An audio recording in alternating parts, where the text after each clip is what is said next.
எல்லாம் இருந்தும் நீரில்லை என்றால் பயணம் நிறைவாகுமோ?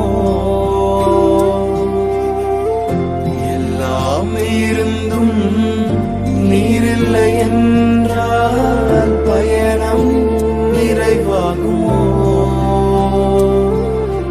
நீர் வாரும் என்னுடன் வாரும் எந்தன் விசுவாச ஓட்டத்தில்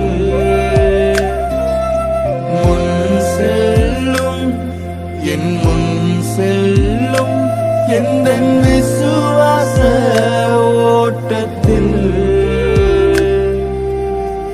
உந்தனின் பிரசன்னம்